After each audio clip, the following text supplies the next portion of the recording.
Chapter 2. We were brought up together, there was not quite a year difference in our ages. I need not say that we were strangers to any species of disunion or dispute. Harmony was the soul of our companionship, and the diversity and contrast that subsisted in our characters drew us nearer together. Elizabeth was of a calmer and more concentrated disposition, but, with all my ardor, I was capable of a more intense application and was more deeply smitten with the thirst for knowledge.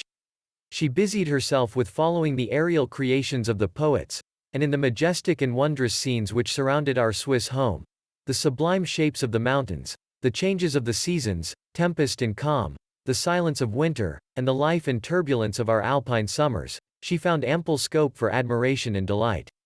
While my companion contemplated with a serious and satisfied spirit the magnificent appearances of things, I delighted in investigating their causes.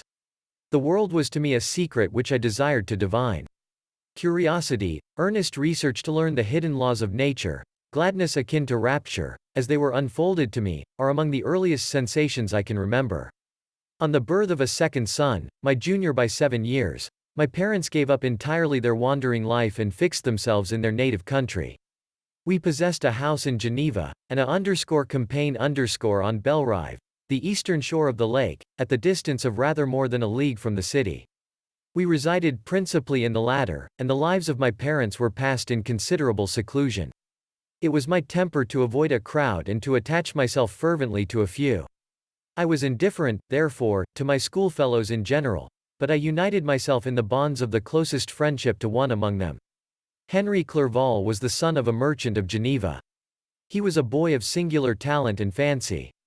He loved enterprise, hardship, and even danger for its own sake. He was deeply read in books of chivalry and romance. He composed heroic songs and began to write many a tale of enchantment and knightly adventure.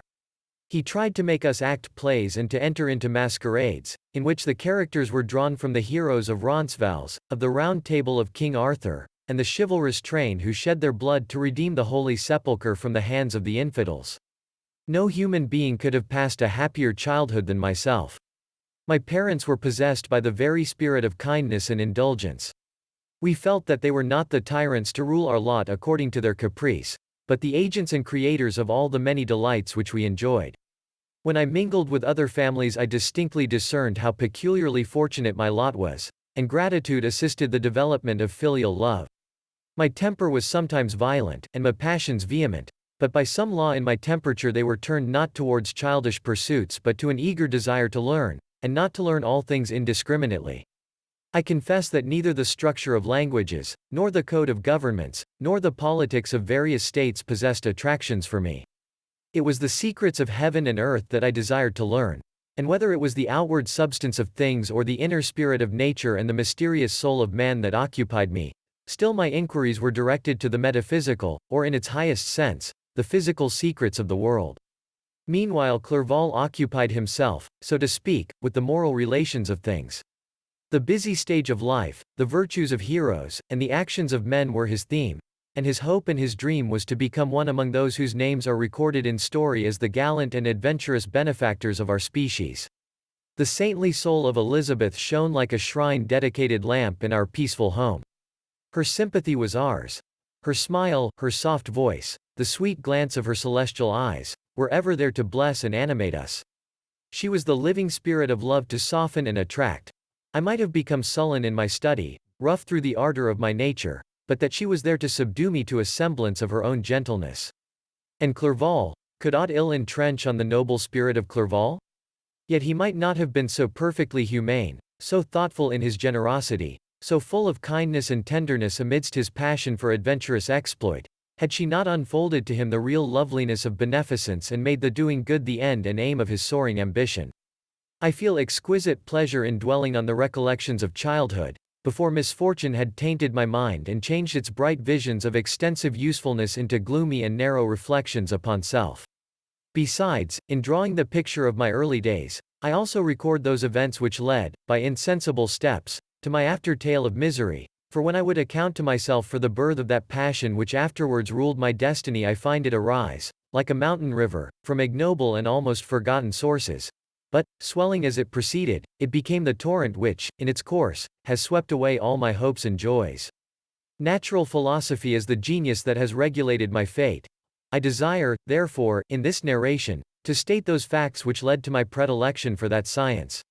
When I was 13 years of age, we all went on a party of pleasure to the baths near Thonon. The inclemency of the weather obliged us to remain a day confined to the inn.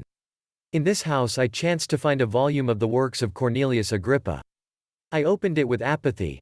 The theory which he attempts to demonstrate and the wonderful facts which he relates soon changed this feeling into enthusiasm. A new light seemed to dawn upon my mind, and bounding with joy, I communicated my discovery to my father. My father looked carelessly at the title page of my book and said, "Ah, Cornelius Agrippa. My dear Victor, do not waste your time upon this, it is sad trash." If, instead of this remark, my father had taken the pains to explain to me that the principles of Agrippa had been entirely exploded and that a modern system of science had been introduced which possessed much greater powers than the ancient, because the powers of the latter were chimerical, while those of the former were real and practical, under such circumstances I should certainly have thrown Agrippa aside and have contented my imagination, warmed as it was, by returning with greater ardor to my former studies.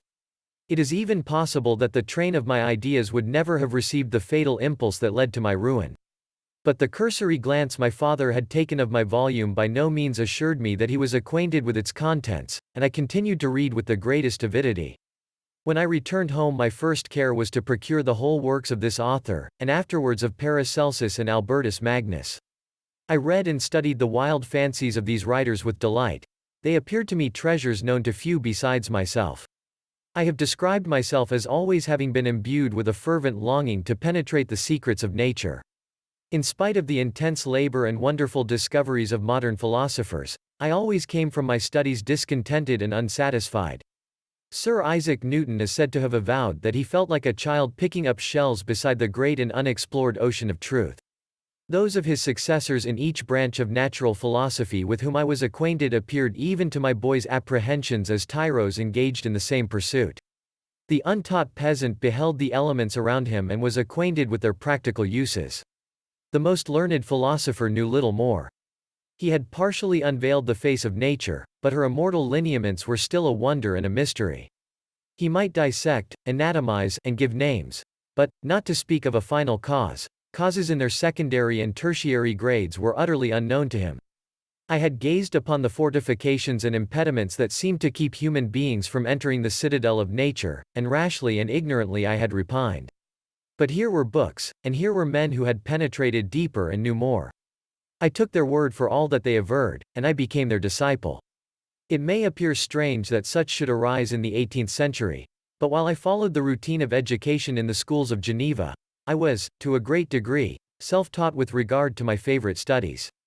My father was not scientific, and I was left to struggle with a child's blindness, added to a student's thirst for knowledge. Under the guidance of my new preceptors I entered with the greatest diligence into the search of the philosopher's stone and the elixir of life, but the latter soon obtained my undivided attention. Wealth was an inferior object, but what glory would attend the discovery if I could banish disease from the human frame and render man invulnerable to any but a violent death? Nor were these my only visions. The raising of ghosts or devils was a promise liberally accorded by my favorite authors, the fulfillment of which I most eagerly sought, and if my incantations were always unsuccessful, I attributed the failure rather to my own inexperience and mistake than to a want of skill or fidelity in my instructors. And thus for a time I was occupied by exploded systems, mingling, like an unadept, 1,000 contradictory theories and floundering desperately in a very slough of multifarious knowledge, guided by an ardent imagination and childish reasoning, till an accident again changed the current of my ideas. When I was about 15 years old we had retired to our house near Belrive, when we witnessed a most violent and terrible thunderstorm. It advanced from behind the mountains of Jura, and the thunder burst at once with frightful loudness from various quarters of the heavens. I remained, while the storm lasted, watching its progress with curiosity and delight. As I stood at the door, on a sudden I beheld a stream of fire issue from an old and beautiful oak which stood about 20 yards from our house, and so soon as the dazzling light vanished, the oak had disappeared, and nothing remained but a blasted stump. When we visited it the next morning, we found the tree shattered in a singular manner. It was not splintered by the shock, but entirely reduced to thin ribbons of wood. I never beheld anything so utterly destroyed. Before this I was not unacquainted with the more obvious laws of electricity. On this occasion a man of great research in natural philosophy was with us, and excited by this catastrophe, he entered on the explanation of a theory which he had formed on the subject of electricity and galvanism, which was at once new and astonishing to me. All that he said threw greatly into the shade Cornelius Agrippa, Albertus Magnus, and Paracelsus, the lords of my imagination, but by some fatality the overthrow of these men disinclined me to pursue my accustomed studies. It seemed to me as if nothing would or could ever be known. All that had so long engaged my attention suddenly grew despicable. By one of those caprices of the mind which we are perhaps most subject to in early youth, I at once gave up my former occupations, set down natural history and all its progeny as a deformed and abortive creation, and entertained the greatest disdain for a would-be science which could never even step within the threshold of real knowledge. In this mood of mind I betook myself to the mathematics and the branches of study appertaining to that science as being built upon secure foundations, and so worthy of my consideration. Thus strangely are our souls constructed, and by such slight ligaments are we bound to prosperity or ruin. When I look back, it seems to me as if this almost miraculous change of inclination and will was the immediate suggestion of the guardian angel of my life, the last effort made by the spirit of preservation to avert the storm that was even then hanging in the stars and ready to envelop me. Her victory was announced by an unusual tranquility and gladness of soul which followed the relinquishing of my ancient and latterly tormenting studies. It was thus that I was to be taught to associate evil with their prosecution, happiness with their disregard. It was a strong effort of the spirit of good, but it was ineffectual. Destiny was too potent, and her immutable laws had decreed my utter and terrible destruction.